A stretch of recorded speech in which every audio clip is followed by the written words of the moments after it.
11월 10일 월요일. 로댕의 각성. 조각가 로댕은 3번이나 프랑스 국립미술학교에 낙방했습니다. 생계를 위해 은세공을 하던 그는 어느 날 친구로부터 눈에 보이는 나뭇잎만 만들지 말고 그 속에 있는 생명을 표현해보라는 충고를 듣고 큰 충격을 받았습니다. 또 어렸을 때부터 자신을 깊이 이해해 주었던 누이 마리아가 세상을 떠났을 때 그는 감당하기 힘든 고통을 겪었습니다. 이 2번의 충격은 그를 자신 안으로 깊이 돌아보게 만들었고 이후 로댕은 조각에 온 힘을 쏟게 되었습니다. 정신적인 고통에서 벗어나려던 그는 오히려 그림과 조각에 대한 열정을 더욱 불태웠고 마침내 세계적인 거장이 되었습니다. 우리의 삶도 그렇습니다. 평안할 때에는 마음을 잊고 눈에 보이는 것에만 매달리기 쉽지만 시련은 우리를 멈추게 하고 내면을 바라보게 만듭니다. 고통 속에서 우리는 더욱 단단해지고 새로운 길을 찾게 됩니다. 그리고 무엇보다 우리 마음을 어루만지시고 새 힘을 주시는 분, 하나님이 계시기에 우리는 어떤 고통도 넘어설 수 있습니다. 그러므로 오늘의 아픔도 언젠가 감사의 토양이 되어 더 깊은 삶의 열매로 이어질 것을 믿으십시오.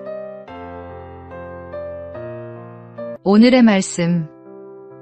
우리가 환난 중에도 즐거워하나니 이는 환난은 인내를, 인내는 연단을, 연단은 소망을 이루는 줄 알미로다. 오늘의 만나. 고난은 때로 우리 내면의 진정한 가치를 발견하게 하는 하나님의 도구입니다.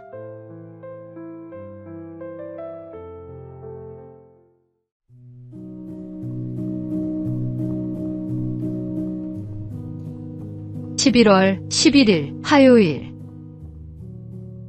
10만원의 교훈.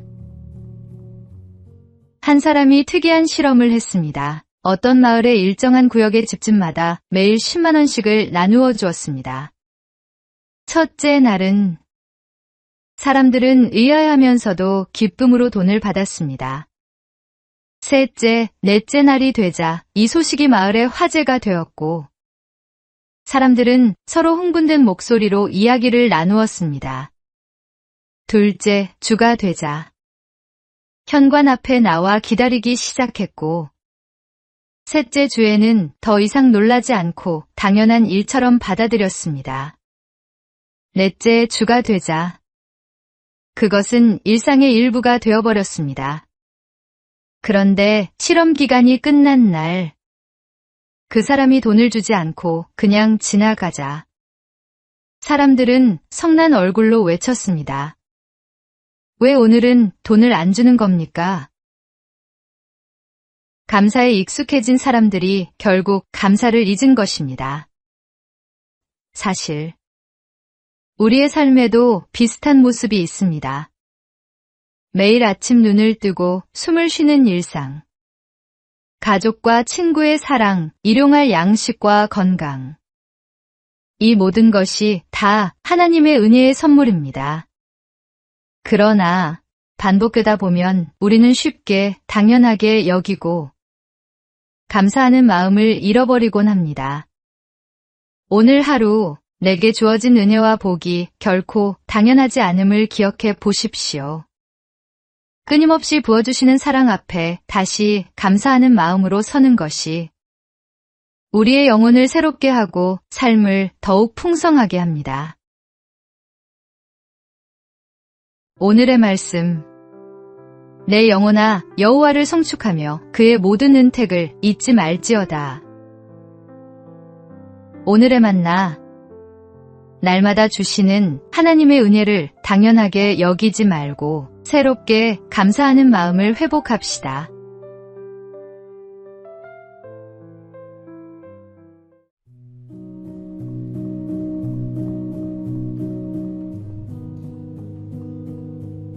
11월 12일 수요일.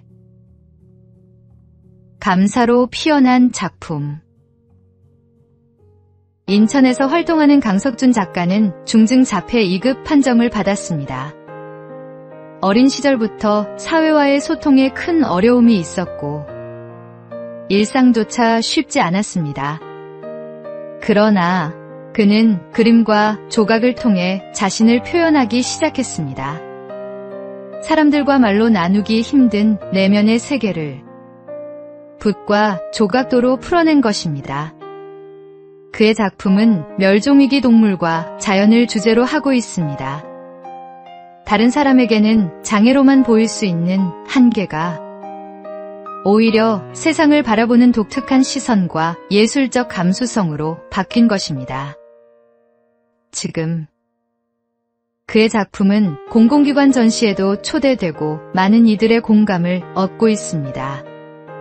강 작가는 자신의 상황을 원망하기보다 주어진 삶 안에서 표현할 수 있는 것을 감사하며 이어갔습니다.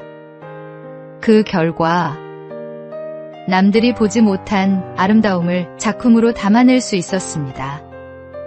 잃은 것에 머무르지 않고 남아있는 것에 감사하며 집중할 때 그것이 곧 삶을 빛나게 만드는 힘이 됩니다. 오늘의 말씀. 비록 무화과 나무가 무성하지 못하며 나는 여호와로 말미암아 즐거워하며 나의 구원의 하나님으로 말미암아 기뻐하리로다. 오늘의 만나. 잃은 것을 헤아리기보다 남아있는 것에 감사할 때 삶은 새로운 빛을 냅니다. 오늘도 주신 은혜를 기억하며 감사의 문과 창을 달아 마음을 밝히십시오.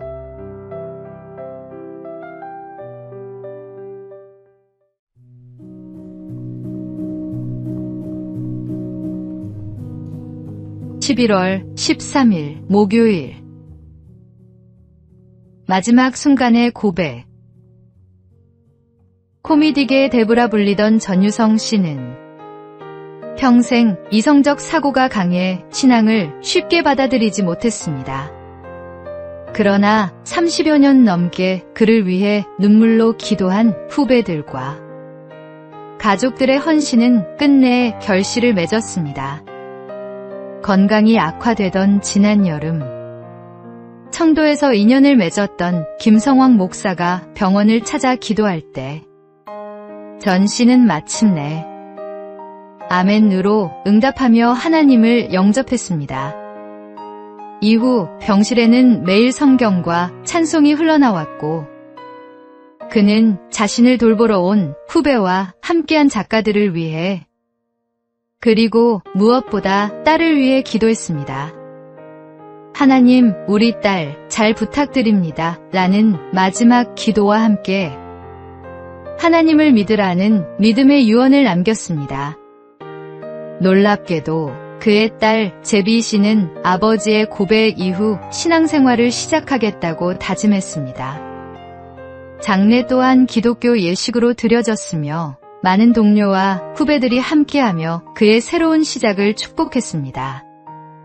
포기하지 않고 드린 오랜 기도는 마침내 기적의 열매가 되었고 하나님의 은혜는 마지막 순간까지 그를 붙드셨습니다. 인생의 끝자락에서 드린 이 고백은 모든 이에게 구원의 은혜는 결코 늦지 않다는 사실을 증거합니다. 오늘의 말씀. 누구든지 주의 이름을 부르는 자는 구원을 받으리라. 오늘의 만나. 포기하지 않는 기도가 영혼을 살립니다. 사랑하는 이를 위해 끝까지 기도하는 믿음을 가지십시오.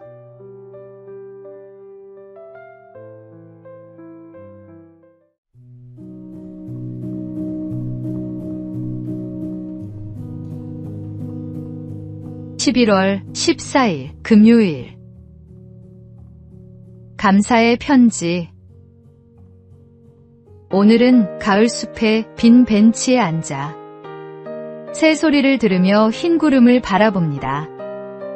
한여름 불볕같이 달아오른 내 마음을 서늘한 바람에 식히며 잠시 앉아 있을 수 있는 이 시간들을 감사합니다. 이혜인의 감사 편지에 담긴 고백입니다. 집 앞마당 대추나무에 주렁주렁 열린 열매와 그 꼭대기에서 올려지는 참새들의 맑은 노래.